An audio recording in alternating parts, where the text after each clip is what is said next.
Monsieur Bruno Van Peteghem, Monsieur Jean-Patrick Leduc, merci d'être sur ce plateau.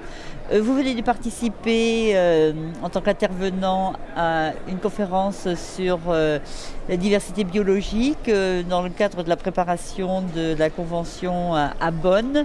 Monsieur Peteghem, vous êtes connu pour votre lutte en Nouvelle-Calédonie. Vous étiez déjà au Parlement européen il y a quelques années, en 2001, lorsque vous avez reçu le prix Goldman pour l'environnement. Est-ce que la situation s'est améliorée depuis lors en Nouvelle-Calédonie pour préserver la barrière de corail ? Eh bien, pas du tout.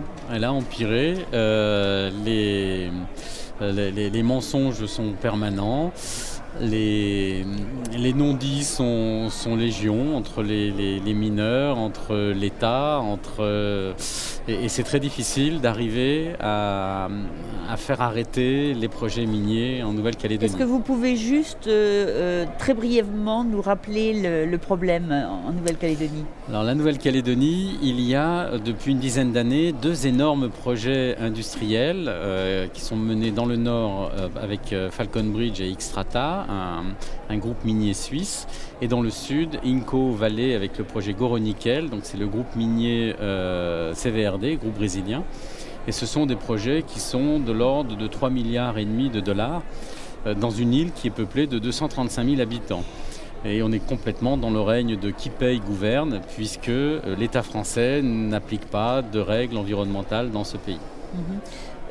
Monsieur Jean-Patrick Leduc, vous êtes professeur au Muséum d'histoire naturelle, vous connaissez ces questions. Pourquoi l'État français n'applique pas les directives européennes sur ces territoires ? Écoutez, je pense que la meilleure solution, ça serait quand même plutôt de lui demander. Et puis d'autre part, les directives européennes ne s'appliquent pas dans les collectivités territoriales. Elles s'appliquent que sur le territoire européen ou dans les Est-ce que vous pouvez nous expliquer pourquoi ces directives européennes ne s'appliquent pas sur ces territoires d'outre-mer ? Il faut aller voir la Constitution européenne. Ils ne sont pas partie du territoire de l'Union européenne. Non. Oui, mais d'un autre côté, les territoires, les départements d'outre-mer qui sont pleinement communautés. Ça n'empêche pas que nous avons la responsabilité et pris les engagements au niveau mondial de préserver la diversité biologique sur l'ensemble de notre territoire. Ça, c'est absolument clair. Nous avons la conférence sur la diversité biologique la semaine prochaine et la convention et les engagements de la France, eux, portent sur l'ensemble du territoire. Et évidemment, particulièrement sur les collectivités territoriales d'outre-mer qui représentent quand même une grande partie de la diversité biologique de la planète. Il ne faut pas oublier que la France est un pays méga divers, très responsable. Elle a des territoires depuis le pôle Nord jusqu'au pôle Sud, sur tous les territoires, sur tous les continents. Et donc on est responsable, et très fortement responsable, de la conservation d'une bonne partie de la diversité biologique de la planète. Vous qui travaillez depuis longtemps dans les conférences internationales, qui y participez, est-ce qu'on a lieu d'être optimiste pour Bonn par rapport à la préservation de la biodiversité, ou est-ce que le phénomène des changements climatiques qui vont accélérer le processus de dégradation de la biodiversité nous amène devant un mur avec très peu de possibilités d'intervenir ? Je ne suis pas très optimiste. Je crois que la situation ne permet pas, je dirais même avant les changements climatiques, je dirais que l'ensemble de la diversité biologique, on va discuter des problèmes des forêts, on va discuter des problèmes de l'agriculture, on va discuter des problèmes des plantes, on va discuter des espèces envahissantes. Et à chaque fois, que va-t-il en sortir et jusqu'où va-t-on aller et comment va-t-on mettre en œuvre ? Je dirais que les expériences précédentes ne rendent pas extrêmement optimistes. La seule chose que l'on peut se dire, c'est que si on arrêtait d'en parler, ça serait dramatique. Donc au moins on continue d'en parler, mais les progrès sont quand même extrêmement lents. La qualité du discours s'améliore, je pense que c'est incontestable, mais la qualité des actes est encore très loin d'être à la hauteur du minimum de ce qu'on voudrait. Quand on s'est fixé un objectif mondial au niveau de la diversité biologique, qui est stopper la vitesse de la perte de la diversité biologique au niveau de la planète.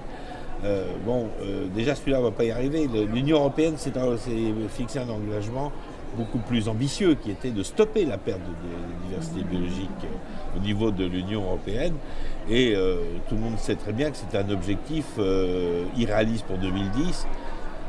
Espérons qu'il pourra être réaliste pour 2012 ou voire 2015. Monsieur Peteghem, vous qui êtes sur le terrain, vous qui représentez en fin de compte la société civile, et la Nouvelle-Calédonie, c'est loin. Est-ce que, même à l'autre bout du monde, les citoyens sont conscients que la biodiversité est en déclin, qu'ils ont envie d'œuvrer pour et est-ce que le lien entre économie et préservation de la biodiversité est fait dans la tête des gens et quel est leur choix lorsqu'ils doivent choisir entre une usine qui risque de fermer et puis préserver une biodiversité? Bien oui, on peut dire que la population est très consciente. Je veux quand même signaler que si les délibérations européennes ne s'appliquent pas en Nouvelle-Calédonie, l'argent arrive. Le Fonds européen de développement participe au développement de la Nouvelle-Calédonie. Donc là, il y a quand même un anachronisme ou quelque chose à trouver. Quant à l'éveil des populations, grâce aux ONG qui ont effectivement ouvert le terrain, ils se sont mobilisés et le choix entre du travail pour les jeunes, parce que c'est quand même une île, il y a de l'eau tout autour et il n'y a pas beaucoup de travail. On sait aujourd'hui qu'on peut faire des usines propres, c'est notre angle d'attaque. C'est une usine, certes, oui, on n'est pas contre le développement industriel, mais un développement industriel du 21e siècle où on fait attention et c'est pour ça qu'on a ce projet de zone sacrifiée. Donc d'innover, inverser un petit peu le processus en place. Aujourd'hui, on sait faire des zones protégées et nous, on voudrait proposer donc le concept de zone sacrifiée qui de toute façon est sacrifiée. Quand on fait une route, quand on fait un hôtel, quand on fait une usine, la zone est sacrifiée. Donc aujourd'hui, on aimerait bien faire prendre conscience à l'État donc de cette possibilité de zone sacrifiée et d'appliquer ce qu'il applique lui-même dans ses douanes et dans le droit du commerce extérieur, c'est-à-dire que la zone sacrifiée deviendrait une zone autorisée exclusive. C'est-à-dire que tout est interdit, sauf ce qu'on peut surveiller. Alors c'est un rêve qui est possible dans ces petites îles du Pacifique, parce que justement ce sont des petits États où justement on peut faire des expériences de ce style. Merci. Monsieur Jean-Patrick Leduc, nous avons vu que le GIEC avait obtenu une partie du prix Nobel de la paix. Et il a permis vraiment d'ouvrir le débat et de faire prendre conscience à beaucoup de responsables, et notamment aux politiques, de l'urgence des changements climatiques. Alors, ce genre d'organisme n'existe pas pour la biodiversité. Est-ce que vous pensez qu'il y a une chance qu'un tel organisme puisse se créer à côté ou au sein de la Convention sur la biodiversité ? Actuellement, les chances sont assez sérieuses et j'espère que l'on va pouvoir continuer jusqu'au bout.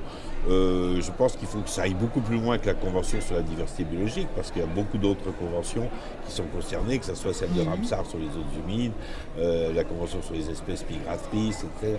Et je dirais que ce dont on a besoin, c'est d'informations fiables, indépendantes, sur l'état de la diversité biologique plutôt que de passer des heures de discours à dire ceci va bien, ceci va mal, ce qui se passait un peu pour le climat. Je crois que l'expérience du GIEC du climat est très bonne. Alors actuellement, on semble aller vers un accord entre ceux qui ont prôné ce qu'on appelle le processus IMOCEB, qui s'est déroulé maintenant pendant 2 ans. Et puis ceux qui veulent continuer. Est-ce que vous pouvez expliquer pour le grand public IMOCEB ? L'IMOCEB, c'est un processus pour préparer un système de consultation d'experts, de processus de décision pour donner des avis, qui a été initié suite à la conférence de Paris sur la diversité biologique et la gouvernance. Et donc il y a eu une évaluation des besoins, des conditions de fonctionnement, éviter de refaire ce qui a déjà été fait, de voir jusqu'où on pourra aller. Donc tout ça, c'est un processus avec des réunions dans tous les différents coins du monde qui aboutit donc maintenant à un projet. Mais parallèlement, l'évaluation des écosystèmes en début de millénaire, qui était conduite sous l'égide des Nations Unies, a considéré qu'elle voulait faire quelque chose, la même chose. Donc il y avait une espèce de compétition déjà qui se mettait. Donc là, je pense qu'on va vers un accord. Donc touchons du bois. c'est de la diversité biologique également. Exactement. Merci beaucoup d'avoir participé à cette audition organisée par le groupe des Verts au Parlement européen. Merci encore. Merci, au revoir.